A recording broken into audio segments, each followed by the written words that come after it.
Hey viewers, my name's Kara. I'm your host for Tuesdays on the Pagan Perspective, and I'm going to try and do this video outside even though the sun is really bright, just because it is a very nice day for mid-October and I want to embrace that. This week, we were asked to give a commentary on the 72 demons in the Ars Goetia. I have no idea how to pronounce that. From the Lesser Key of Solomon. Roll the intro.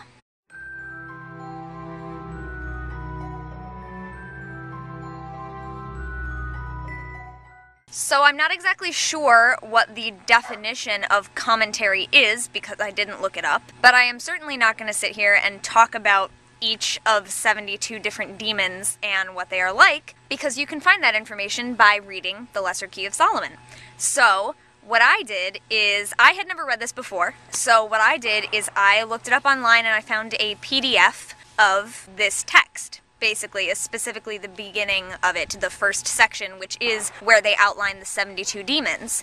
And it also talks about, there's a little bit of an introduction by someone else, kind of explaining what it's about, and then it shows you all of the different seals, the actual symbols that are used to call and contain and command whatever you're doing with the demons. So definitely check that out. I will put a link in the description to the one that I found, and if you find a better one or a different one, please let us know somehow. I know that you can't include links in comments, but maybe you could say what you searched or what website it's from, something like that, just in case people actually do want to read up on it for themselves. Because, like I said, that's what I did. I just looked at it, so I'm not going to talk about, each one. It's not like I am familiar with these 72 demons as individuals and can tell you all about them from a personal perspective. So I'm going to tell you what I think about demons in general, kind of. I don't really think about demons very much, but basically,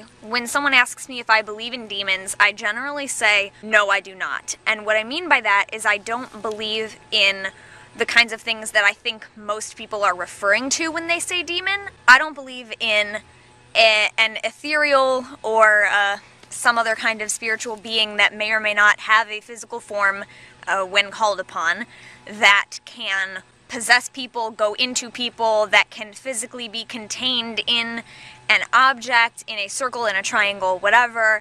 I don't believe in them as an actual physical entity that can be called into a space. What I actually think of them as might be what most people think they are, and I'm just interpreting that wrong. But I think a lot of people, when they talk about demons, are talking about an actual thing, like a spooky, ghosty type thing that pops out around corners and can crawl into your bed at night. I don't believe in that. If I had to use the word demon, which I don't really prefer to do at all, but if I had to use the word demon and accept that something called a demon exists and explain what it was and define it for you, besides the differently spelled demon from Philip Pullman's novels, I would have to say that I think of demons as what we refer to as inner demons. I think of demons as bundled up huge amounts of negative energy in one place. And when a lot of negative energy accumulates into one place, it creates a bundle of negative energy. That's still all I think of them as. I don't think that it coalesces into a being or an entity. I just think of it as a lot of energy that's come together. And if I were to name them, I would say that some of the ones I personally do know well, not the 72 from the book, but some that I do know well, I would call fear, anxiety, panic, nervousness, jealousy, insecurity, uncertainty, things like that.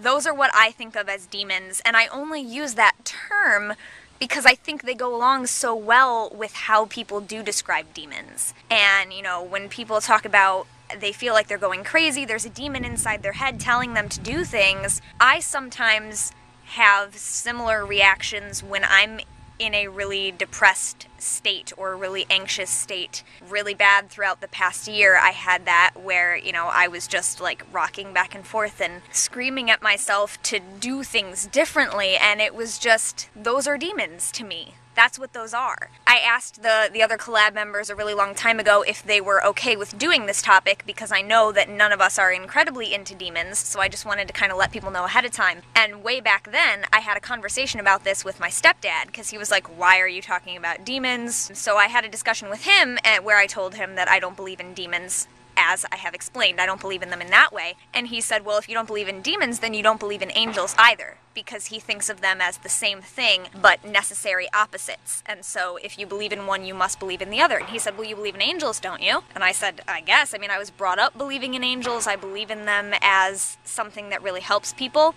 I believe in most things as symbols and not necessarily literal. So I said, yeah, I guess. And he was like, well, you believe in ghosts? Which, yeah, I guess I believe in ghosts the same way that I believe in angels and demons as kind of conglomerations of energy.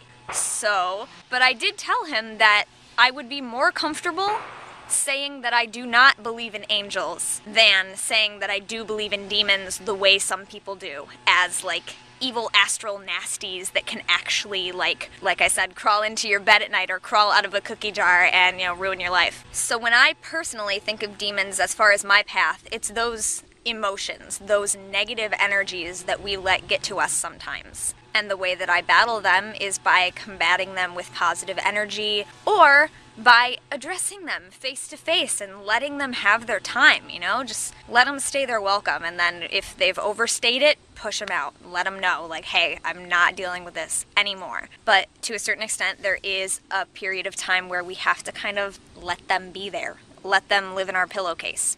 I don't know where I'm coming up with all of these, like, places that demons hide. Okay, whatever. But if you are into ceremonial magic and demonology and all of that kind of thing, the Lesser Key of Solomon looks really interesting. I mean, I did read through it. It's just not really my cup of tea.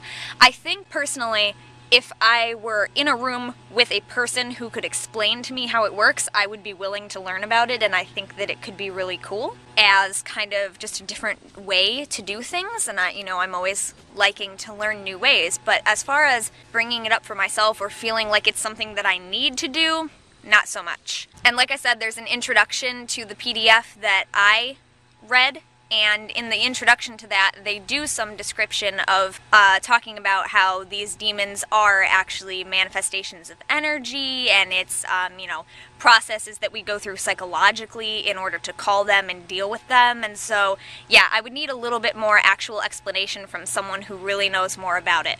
So if any of you are really knowledgeable on the subject, feel free to send us a couple of comments or do a video response and let us know a little bit more about it. I will be done rambling now. Thank you very much for watching, and I will see you next time. Until then, blessed be, don't forget to be awesome, and goodbye.